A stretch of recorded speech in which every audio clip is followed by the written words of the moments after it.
Hey guys, Drifter here. Today we've got a shorter in-depth for you about the Rift E9 Energy Pistol, and the gameplay you're seeing right now is not from me, it's from the one and only Daniel Cross. You can find his channel at youtube.com/cross. I'd appreciate it if you go check him out and at least tell him thank you for giving me the gameplay if not subscribing. And I know this is one he had to work for because he absolutely hates this pistol. I actually was able to pick it up a few times in game and use it myself, and it was somewhat less than fantastic, but it definitely is very unique.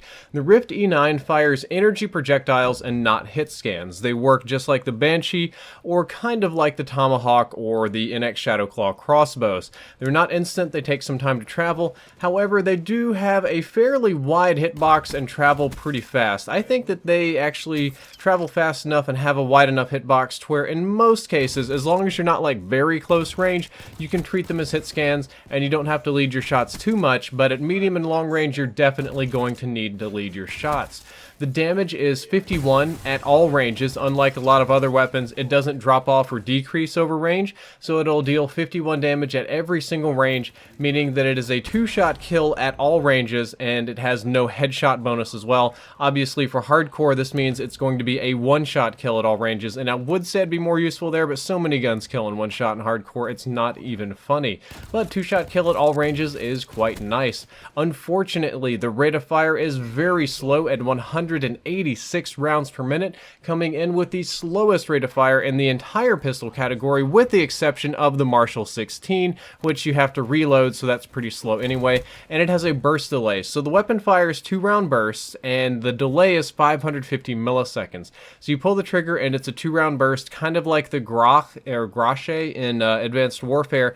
Unfortunately, instead of most weapons have burst delays of like 100 milliseconds, 150, 200, this one has a 550 millisecond burst delay, which is massive. That means that the rate of fire of the burst and the burst delay are both very slow, giving the Rift E9 an overall very slow rate of fire, which is the #1 weakness to the weapon. I just want to stress to you on this, the rate of fire is very slow and the burst delay is very slow, and it will feel very awkward and clunky in your hands.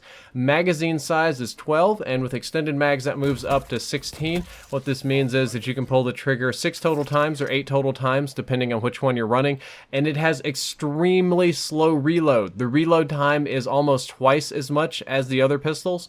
Almost all of the pistols in Black Ops 3 reload in 1.5 seconds. This one reloads in a little bit over 2.5 seconds, so it's almost twice as long to reload as any other pistol, which can be very frustrating because you don't get a lot of shots with it before you have to reload.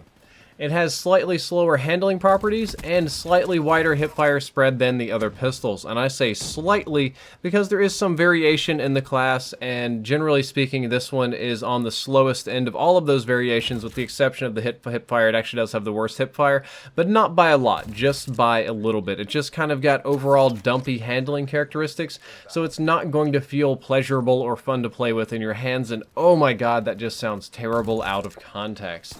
Those are all of the important statistics when it comes to the Rift E9, and the next question becomes, what do I think of the weapon, or what does it rate compared to others? I'm gonna say it's not so great of a weapon. Actually, it's a pretty bad weapon, to tell you the truth. I didn't have a great time using it myself in the handful of games I was able to pick it up. Cross absolutely hated this gun. He had to do 2 different streams with it to get it dark matter, but it probably is annoying to die by. I mean, it is 2 shots, and when it's close range, they're both going to be right in your face. It'll be kind of like a spam shotgun or a haymaker or something like that, and it's an energy weapon, and it's got a wide hitbox, so oh, you don't even need to aim, that kind of thing. I personally would not use this pistol for anything other than close range spamming. If it's not just point blank in their face, spamming, trying to get lucky, I would never use it, because I would never hit anything. It takes too many shots, not very good. I would rather have the MR6 or the LCAR9 or something with proper hit scans that I can aim properly. That being said, yeah, of course you can kill people with it. It only takes 2 shots, especially if you can find somebody walking down a corridor where you don't have to lead your shots too much and the delay doesn't matter. You can just spam shots down a corridor and murder people, but most of your smarter players will be able to dodge that very easily. As for what it's best with, it's almost essential to run secondary gunfighters so that you have both fast mags and extended mags, because it takes a lot of shots to kill, you're going to miss a lot of shots, and you're going to need to reload all the time, and the reload speed's really low. So you want to have fast mags and extended mags, and that's going to make the weapon much more effective for you if you get it. So definitely go that way. Guys, that's all for this short in-depth episode. I hope you enjoyed it. I hope you learned something useful. If you did, don't forget to like, favorite, and subscribe. The previous episode was on the Banshee, which is the other energy weapon, and the next episode is going to be a subscriber class review. Drifter out.